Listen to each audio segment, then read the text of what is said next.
Hey you guys, welcome back to Whitetail Addicts. Now this is the webisode that I've been waiting the last 3 years for. This is the show where my wife finally shoots her first buck ever. And I'm just going to tell you right now, she has worked extremely hard for this deer. Over the last 3 years, she's probably set a total of 60 to 70 times, and she's been through everything. She's set through snowstorms, and she's set through torrential downpours. And I'm going to tell you right now, she has definitely continued to stay persistent in the pursuit of her first buck. So here we are, it's December 1st, and the rut's basically over. And you got to keep in mind that those bucks will completely run themselves down during that rut. So this time of year, they're looking to start eating a bunch of food to start putting the body fat back on again to get ready for those cold winter months. So naturally, we put out a bunch of junk food to do two things. One, to obviously help those deer put the body weight back on to get ready for the cold months.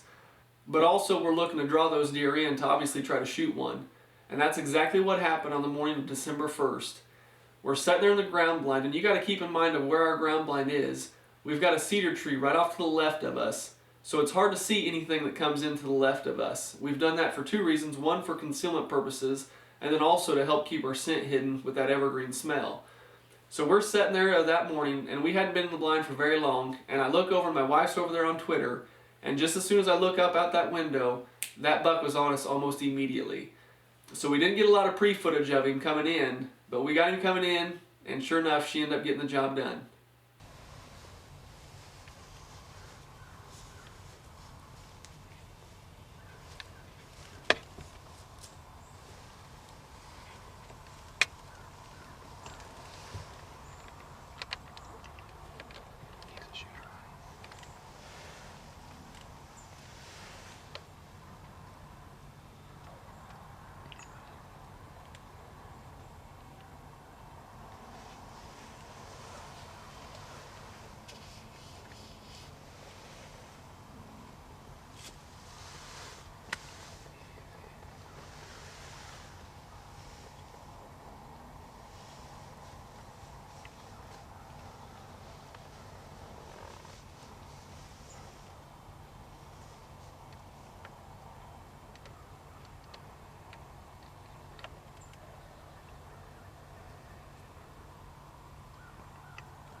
sitting over here on Twitter.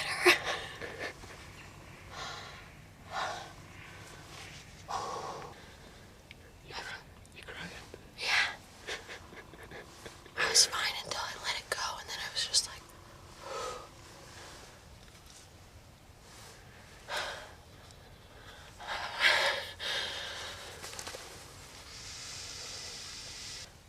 We came out here this morning.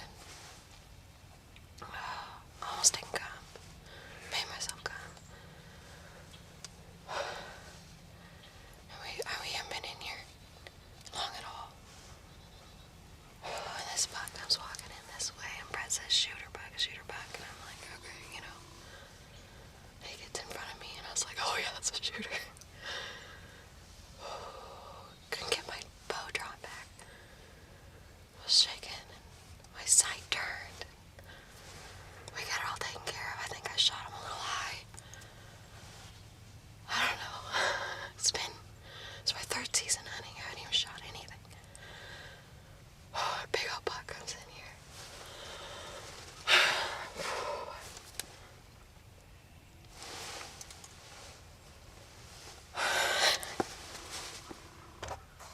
Now we knew the shot was a little high, so we continued to sit there for the next hour before we finally decided to go look for some blood. And we found blood almost immediately, and with that first drop of blood, I could see that there were bubbles in it. So I knew that she had at least got one lung, and I knew that we were probably okay and we were probably going to find her deer. But either way, we still didn't know if he was dead for sure, so I told her that we needed to be extremely quiet, just in case he was still alive. We obviously didn't want to bump him up out of his bedding area. So I continued to start tracking the blood, and we're being real quiet as we're doing this. And I'm following the blood trail, and I probably followed the blood trail for probably 40 or 50 yards. And sure enough, I looked up, and I could see his rack sticking up above the ground.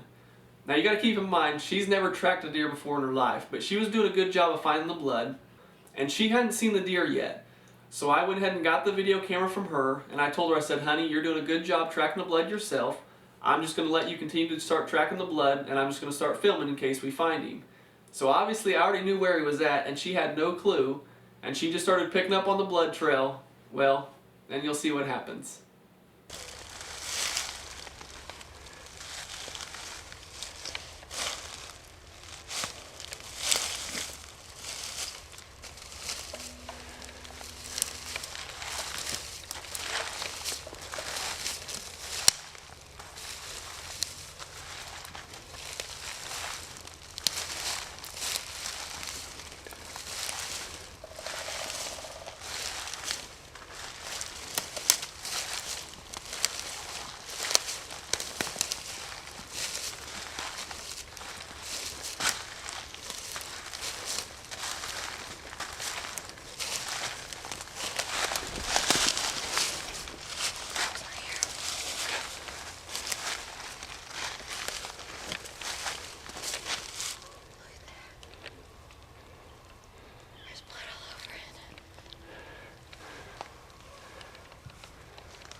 Honey. You got more blood up there.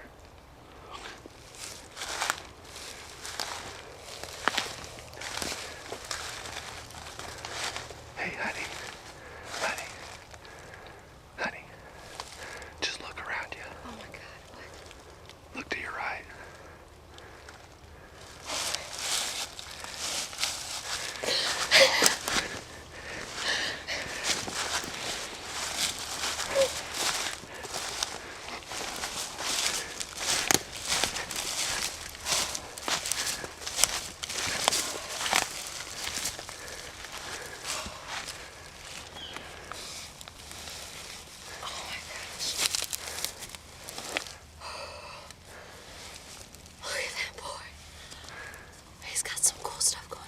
You can talk now.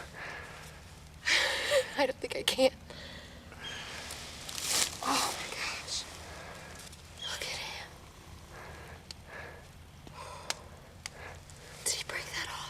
Yeah.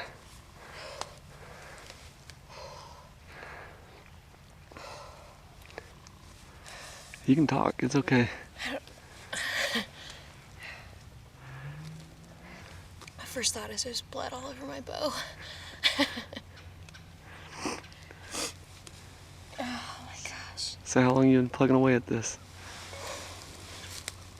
I just called Siri Okay. in my pocket. Hang on. Sorry, I missed that. We shot a big deer, Siri. Siri, we shot a big buck.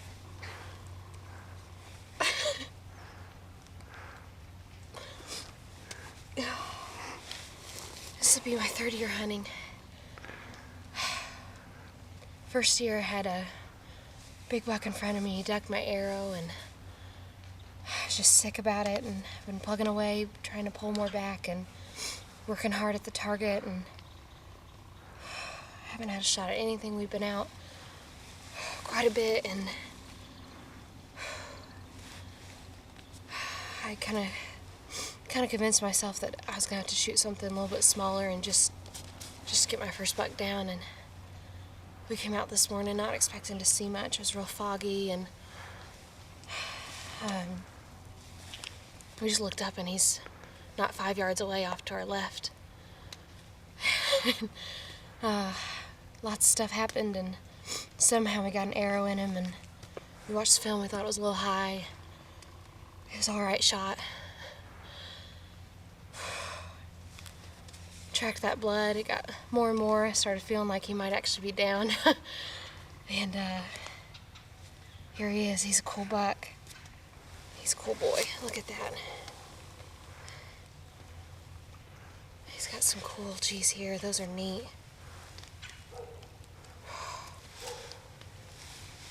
He's a big boy. I just got one down, and I could do this. I could do this for a long time. This is so cool. Now obviously he's not the biggest buck in the woods, but I'm telling you right now, I was extremely excited for her to finally get one underneath her belt. Not only that, but that deer was bigger than the first 3 bucks I ever shot when I started out. So honey, congratulations. Now you're not going to want to go anywhere, as we've got a pro staffer who has a self-filmed hunt of his in which he shot a 173-inch stud. Not only that, but I'm still plugging away at it here in the late season, trying to get a buck for myself. So you're going to want to stay tuned right here at Whitetail Addicts.